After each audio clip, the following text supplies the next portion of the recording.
À la une de l'actualité ce soir, la lutte contre le terrorisme dans la bande sahélo-saharienne ne doit pas être seulement militaire. Pour être efficace, elle doit intégrer les volets prévention et renseignement.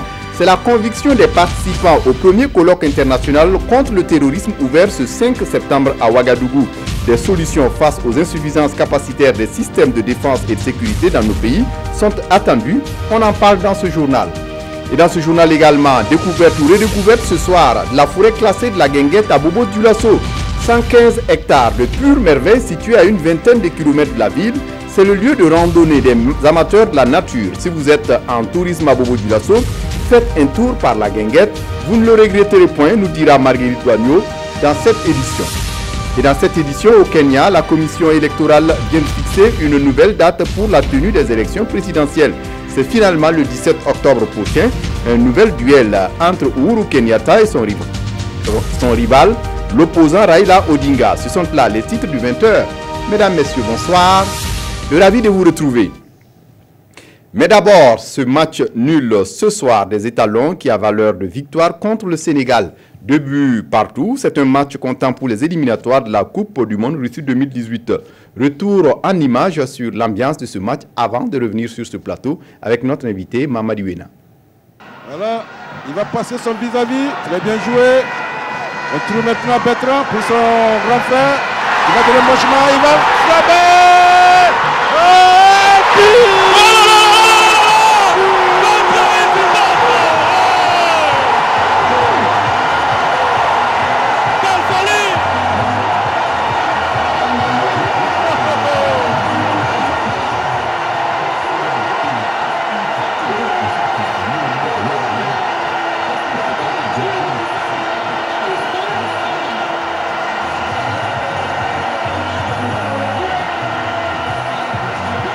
Du score ici. Ah oui, un mouvement de l'attaque burkinabé. On vous l'a dit victorien. Hein? Ah oui. La vivacité, un élément fondamental. On a vu sur ce ballon. Regardez la vivacité. Allez chipper le ballon. Il perd le ballon, mais il va chipper le ballon. Et puis là, il va utiliser son modèle de frappe. Il a complètement croisé et a pris à défaut Kadim Ndiaye qui ne pouvait rien. Ouais.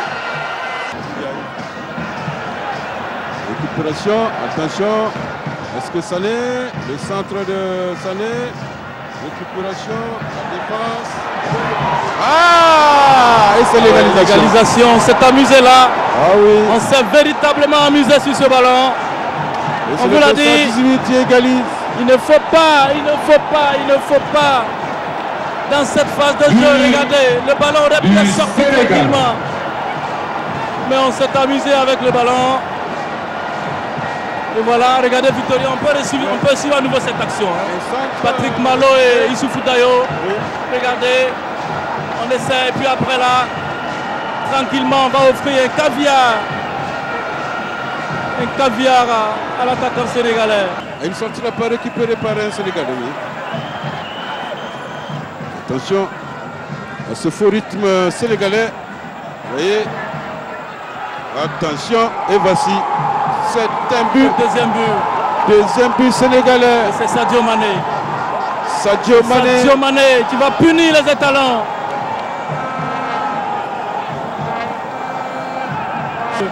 Ça devenait de plus en plus difficile. Oui. Sadio Mané, regardez.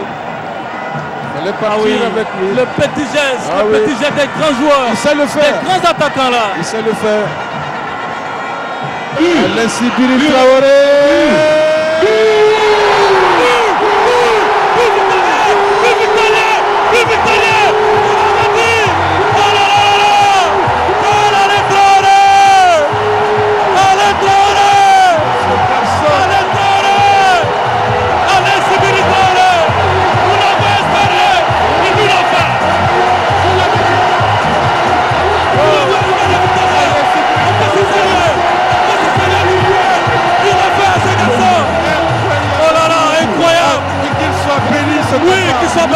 Alain Sibiri Traoré. Alain Sibiri Traoré. On revoit cette action. Ce ballon travaillé. Et le dos de l'infortuné sénégalais.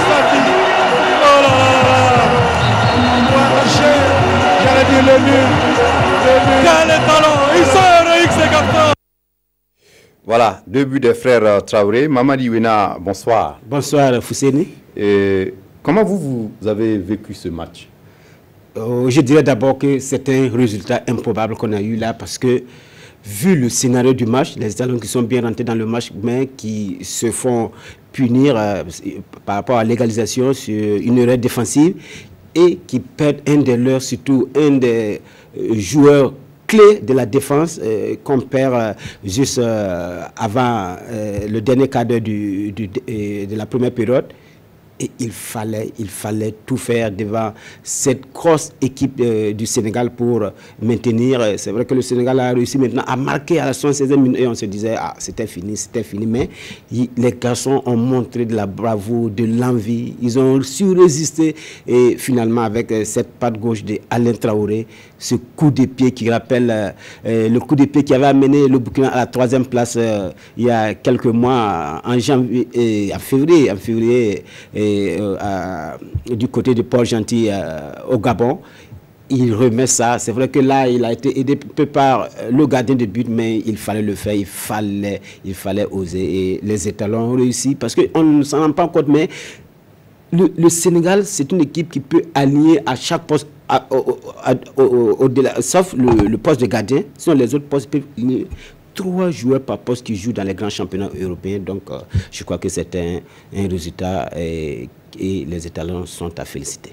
Oui, un résultat, un nul qui a valeur de victoire, comme vous le dites. Oui, c'est vrai, au vu du scénario. Et avec ce nul ce soir, Wena, dites-nous, qu'est-ce qui va se passer pour la suite? Est-ce que le Burkina est qualifié? Non, le Burkina n'est pas encore qualifié. Le chemin est toujours long. Le chemin est toujours long parce que le Burkina est actuellement leader. Reste toujours leader avec 6 points et une différence de but de plus 2. Il y a le Cap-Vert qui, en 2 matchs, prend 6 points devant l'Afrique du Sud qui revient. Le Cap-Vert est deuxième et à 6 points, mais une différence de but négative de moins 2. Le Sénégal est rétrogradé à la 3e place, 5 points plus 1. Et l'Afrique du Sud est dernière avec 4 points moins 1. Donc ça veut dire qu'il reste 2 matchs. Il reste le match du 2 octobre, dans la première semaine du mois d'octobre, en Afrique du Sud. Et le dernier match en novembre ici à Ouagadougou devant le Cap-Vert. Au vu du scénario qui est en train de se dérouler, le Cap-Vert qui se réveille, ça montre que le dernier match contre le Burkina va être un match, peut-être la finale même du groupe, mais je crois que en attendant, il faut d'abord aller en octobre, le 2 octobre, si les Sud-Africains maintiennent ce calendrier, le 2 octobre, aller chercher pourquoi pas la victoire, parce que maintenant, il n'y a plus le droit à l'erreur.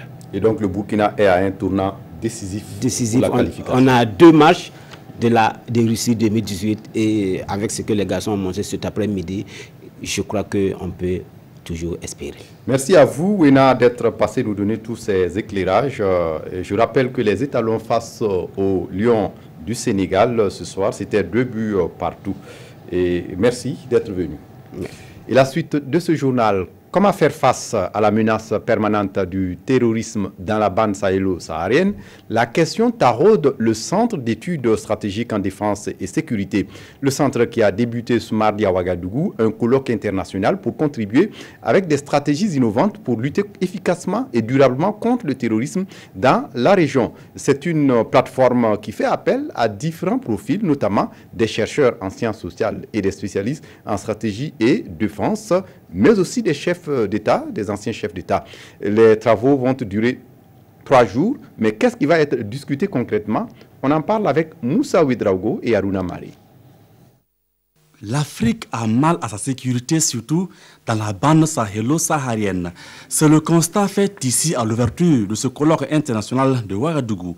L'insécurité en Afrique constitue une menace pour la stabilité des États. Sur la table de ces experts pluridisciplinaires, appuyés par les OSC et autres leaders d'opinion venus d'horizons divers, le sujet: comment endiguer le mal? L'initiative est du Centre d'études stratégiques en défense et sécurité, CSDS. Dans la conjoncture actuelle, liée entre autres aux effets de la mondialisation, les États comme les nôtres n'ont d'autre choix que d'associer toutes les compétences pour concevoir et mettre en œuvre les stratégies appropriées. C'est dans une telle perspective que le CSDS, think tank indépendant à statut associatif, créé en août 2016, se propose d'apporter son aide dans la recherche et la formulation des solutions. Pour l'ancien ministre de la Sécurité, il faut éviter que la bande sahélo-saharienne ne devienne un sanctuaire pour les groupes terroristes. Dans ce combat, le CSDS peut compter sur le soutien des anciens présidents Thabo Mbeki d'Afrique du Sud et John Jerry Rawlings du Ghana. Nous devons donc résoudre le problème en utilisant nos ressources pour créer des emplois pour les jeunes. La stabilité et le développement, c'est maintenant. Pour cet expert du G5 Sahel, ici à l'image, la lutte ne doit pas seulement être une affaire militaire. Pour être efficace, elle doit aussi intégrer les volets prévention et renseignement. La réflexion qu'on peut faire dans le cadre de ce genre d'exercice, pour les prendre, on va dire, le court, long et le court, moyen et long terme. Ça, c'est extrêmement important en termes d'action. Assez souvent, nous sommes dans l'immédiateté. Or, réfléchir stratégique est l'option la plus gagnante. Force et faiblesse des systèmes sécuritaires dans la bande sahélo-saharienne, les stratégies endogènes et extérieures de lutte contre le terrorisme sont des axes de réflexion proposés aux participants pour les 3 jours de travaux. Leur mission, décrypter le terrorisme au Sahel, ses manifestations et son modus operandi. Dans une vision analytique et prospective, le CSDS veut ici proposer une stratégie défensive et sécuritaire cohérente pour contrer le terrorisme. Le ministère en charge du commerce pilote un fonds destiné au financement et la promotion de la petite et moyenne entreprise au Burkina. Un fonds qui souhaite dynamiser les secteurs porteurs d'emploi. Et dans ce but, le fonds a accompagné des structures, dont 2, qui viennent de recevoir ce mardi la visite du ministre Stéphane Sanou. Le ministre du Commerce qui souhaite ainsi s'assurer d'une bonne utilisation des fonds. On fait le point avec Jean-Eudes Bayala et Aimé Solange-Guigma. Cette sortie de terrain du ministre du Commerce, de l'Industrie et de l'Artisanat vise à constater l'extension de l'école privée de santé Notre-Dame du Perpétuel Secours ainsi que les installations de la Générale des Viandes. Les promoteurs de ces établissements ont bénéficié du financement de l'Agence de financement et de promotion des petites et moyennes entreprises. La contribution de la FPME, c'est autour de 30 millions, 28 à 30 millions. Et comme vous le voyez, nous avons demandé pour faire un rez-de-chaussée, mais on a essayé de tout mettre en œuvre pour avoir un R+2. C'est R+1 plutôt. On a eu d'abord un financement de 35 millions, un deuxième financement de 14 millions en gros. Ça va nous permettre encore d'innover, voilà, et de montrer à nos clients aussi que nous travaillons toujours pour les satisfaire. Au cours de cette visite, Stéphane Wenceslas Sanou a félicité et encouragé les promoteurs pour leur engagement à relancer l'économie du pays. Toute chose qui entre en droite ligne du PNDS. Tout ce qui est financé par la FPME, d'abord, ça permet quoi? Vous voyez déjà que c'est donc les ressources de l'État qui vont augmenter, c'est le recul aussi du chômage, puisque ces structures-là donc embauchent, c'est la circulation de la monnaie à travers les salaires, et donc c'est la consommation, et puis qui dit consommation dit multiplicateur de la croissance. Donc nous sommes là pour accompagner tant au plan financier qu'au plan aussi du renforcement des capacités à travers les formations. Placée sous la tutelle du ministère en charge du commerce, l'Agence de financement et de promotion des PME accompagne à ce jour 131 promoteurs à hauteur de 2,5 milliards de francs CFA. Instituée depuis 2015 au Burkina Faso, la journée continue de travail fait l'objet d'une évaluation pour sa mise en œuvre. C'est une étude commanditée par le ministère en charge de la fonction publique et du travail. L'étude révèle un maintien de la journée continue, même s'il faut revoir bien d'aspects. Explication, Maïmouna Traoré. L'étude a permis de recueillir l'opinion de 3037 acteurs dans 35 provinces du Burkina, des agents, des usagers et des partenaires sociaux. Des conclusions du rapport provisoire, il ressort que 67% des enquêtés sont favorables au maintien de la journée de travail continu sous contrainte de la mise en œuvre effective des mesures d'accompagnement. Cependant, plus de 83% des acteurs de l'éducation souhaitent sa suppression compte tenu des horaires inadaptés, l'insuffisance des cantines et du temps de repos pour les élèves et les enseignants. Le décret à son article 4 dit que ces secteurs sont exclus mais les responsables donc, de ces secteurs, notamment le ministre en charge de l'éducation, de concert avec les acteurs de l'éducation, pourraient prendre un arrêté spécifique pour adapter le secteur de l'éducation à la journée de travail continu. Si aujourd'hui l'arrêté pose problème, il appartient aux acteurs à l'interne naturellement de revoir les modalités et de l'adapter aux réalités donc, du secteur de l'éducation. Toutefois, des concertations sont en vue pour corriger les insuffisances. Il sera engagé donc des échanges avec eux et avec tous les acteurs, parce que ce n'est pas seulement le ministère des enseignements ou de l'éducation qui pourront donc apprécier et faire des propositions afin que éventuellement nous puissions donc adapter la mécanique à la dynamique concernant ces secteurs. Cette rencontre de partage entre les acteurs de l'administration publique sur le rapport provisoire de la mise en œuvre de la journée de travail continu est une étape importante et doit servir de cadre d'échange afin de consolider les bases d'une administration performante. Autre point de l'actualité ce soir, le Burkina Faso veut disposer d'une base de données sur les migrants. Avec l'appui de l'Organisation internationale pour les migrations, le pays vient d'achever une rencontre ce 30 août sur la collecte de données concernant les migrants vulnérables. Adama Guiti, Bouma Ernest Nebié pour les détails. Organisé par le Bureau burkinabé de l'Organisation internationale pour les migrations OIM, cet atelier de 112 heures a permis aux participants d'amender les outils de collecte de données sur les migrants vulnérables. Des outils de collecte dont l'importance n'est plus à démontrer. Nous avions pu arrêter un questionnaire consensuel avec tous les acteurs qui ont pris part. Et ce questionnaire, c'est sur les flux migratoires. Et nous avions pu aussi arrêter un questionnaire consensuel sur la fiche migrants burkinabés de retour volontaire. Ces données nous permettent de comprendre le phénomène de la migration, de comprendre les besoins des migrants, de comprendre quels sont les obstacles à la migration, quelles sont leurs difficultés, en vue de proposer des solutions avec l'action sociale, le secrétariat permanent du Conseil national de secours d'urgence, une meilleure assistance aux migrants, généralement qui sont en situation de vulnérabilité.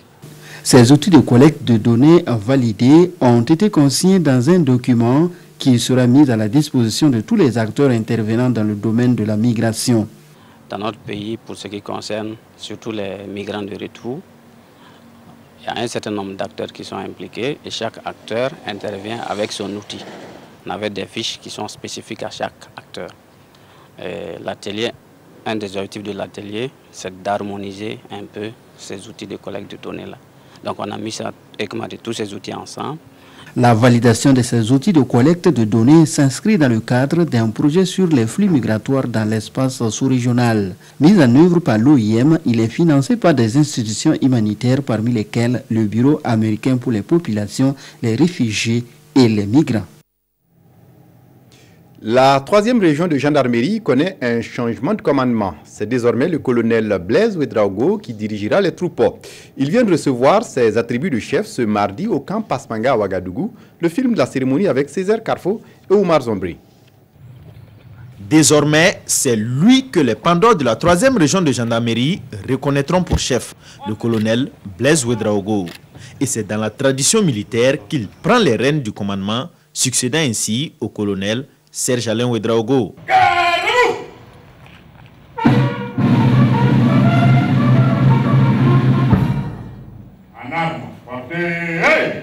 À l'heure où Ouagadougou est plus que jamais confronté aux assauts des terroristes avec leur corollaire de mort, pour le nouveau commandant, l'un des défis les plus pressants est la sécurisation de la capitale burkinabé. Nous sommes au courant de ce qui s'est passé comme événement dans la ville de Ouagadougou notamment. Je veux parler des actes terroristes qui ont défrayé la chronique. Nous allons réétudier certains faits afin de voir est-ce que c'est une question de dispositif, c'est une question de manque de moyens et ainsi de suite pour analyser et revoir quelle est la donne qu'il faut changer. Pour le chef d'état-major de la gendarmerie, le nouveau commandant de la 3e région de gendarmerie a les compétences nécessaires pour remplir les missions à lui assignées. En plus des objectifs classiques qui reviennent à tout grand commandement de gendarmerie, il y a l'objectif de contenir et de vaincre la menace terroriste, qui est un objectif essentiel que nous lui confions.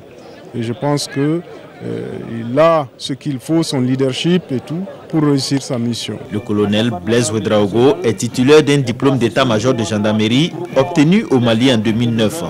Il a occupé de nombreux postes de commandement, dont la dernière en date est celle de la première région de gendarmerie.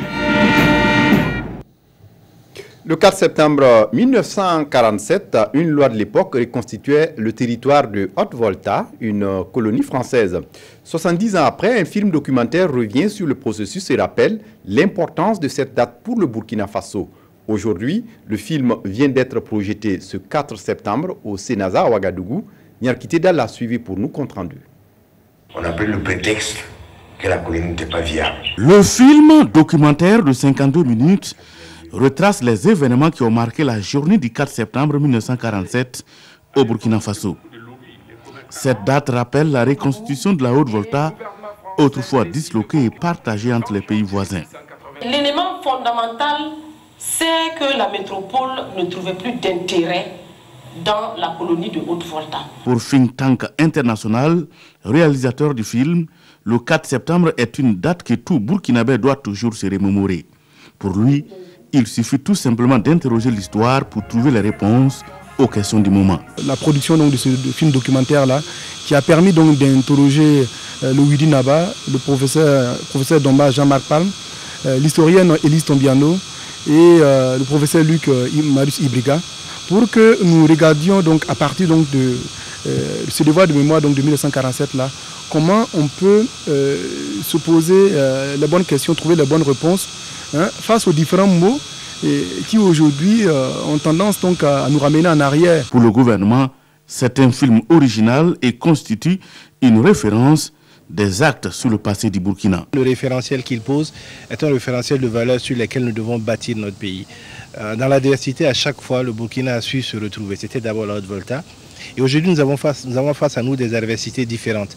C'est celle du développement, mais c'est également celle du terrorisme et de l'intégrité de notre territoire. D'autres thèmes comme les questions ethnicistes et le rôle du politique dans la préservation du Burkina Faso sont également abordés dans le film. Think Tank International entend projeter le document dans d'autres villes du Burkina. Dans l'actualité ce soir, découverte ou redécouverte de la forêt classée de la Guinguette à la périphérie de Bobo-Dioulasso. 115 hectares de pure merveille situés à une vingtaine de kilomètres de la ville. À l'époque coloniale, c'était le lieu de repos des colons français. Aujourd'hui, c'est le lieu de randonnée des amateurs de la nature. Si vous êtes en tourisme à Bobo-Dioulasso, faites un tour par la Guinguette, vous ne le regretterez pas, nous dit ici Marguerite Douagno.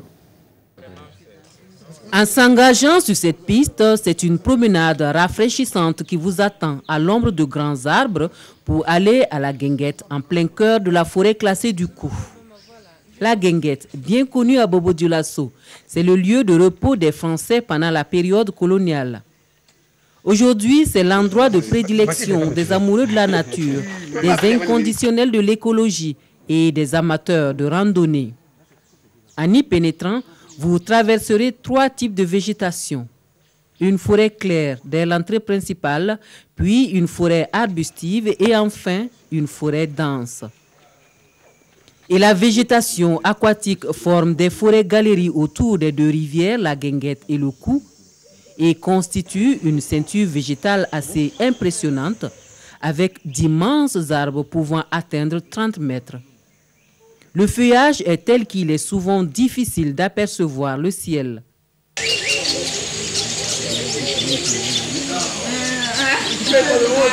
Un environnement luxuriant, des ressources naturelles à préserver absolument. Le comité local de gestion veille au grain. En fait, ça ne doit pas s'arrêter au niveau du comité local.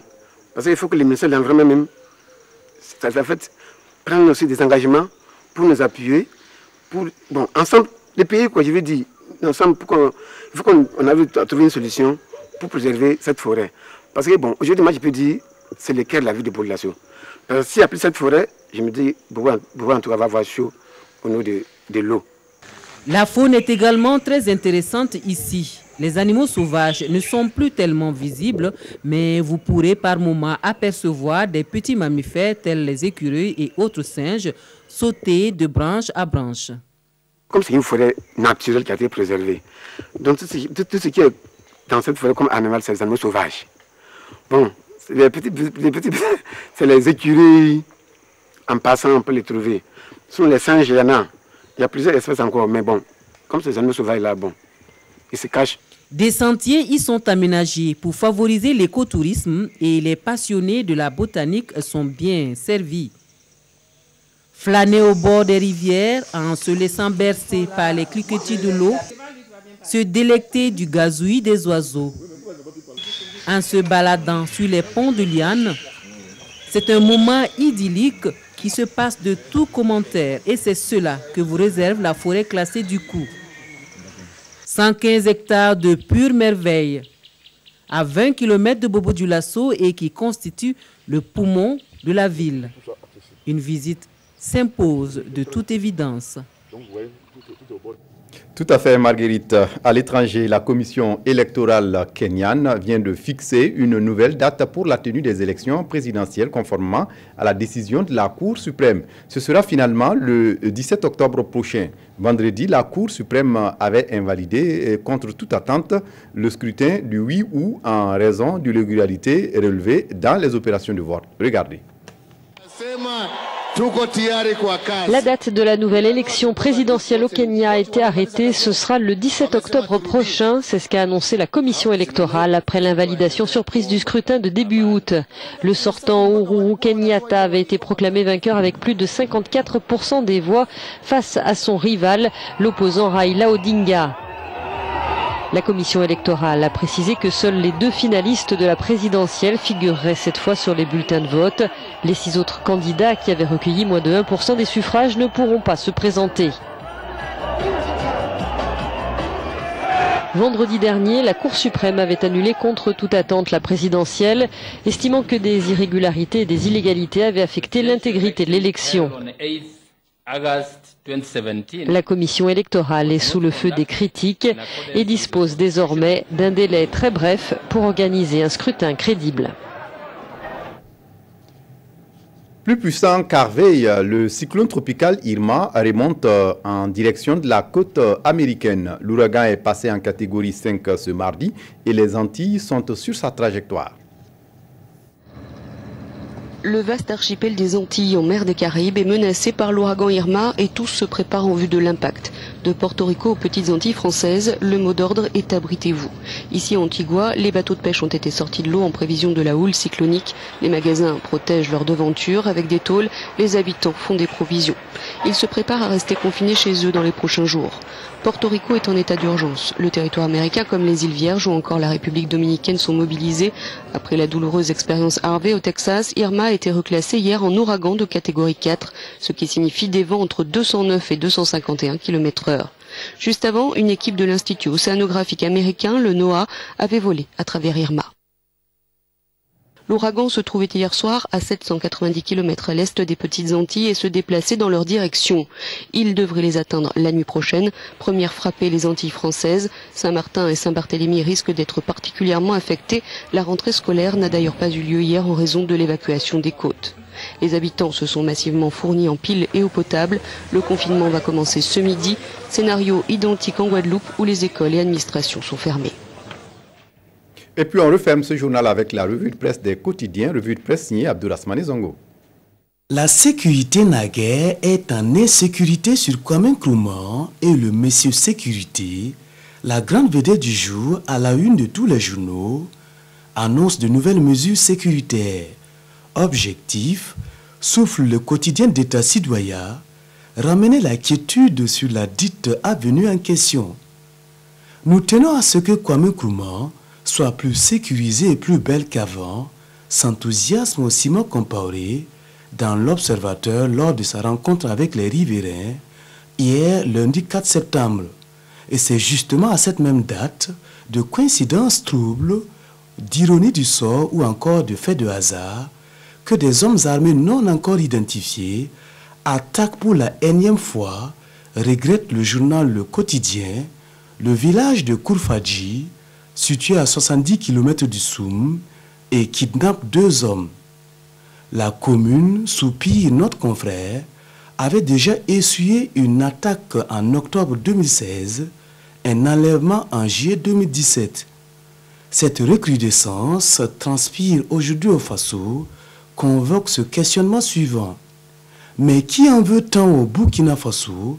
S'interroge le journal qui rappelle que l'on n'a pas encore fini de pleurer et de panser nos plaies 72 heures après l'attaque mortelle de Djibassou, que le sommeil est de nouveau troublé dans le grand nord du Burkina. Alors, aujourd'hui au Faso somment les gouvernants actuels de sortir le grand jeu pour rassurer toutes les populations et les investisseurs, tout comme les étalons doivent faire pareil et sportivement pour contenter le public ce soir à partir de 18 h face aux lions blessés de la Teranga. Nous avons une chance d'aller au Mondial 2018 et nous devons la saisir. Ce ne sont pas mes mots, mais les propos d'un certain Alain Sibri Traoré.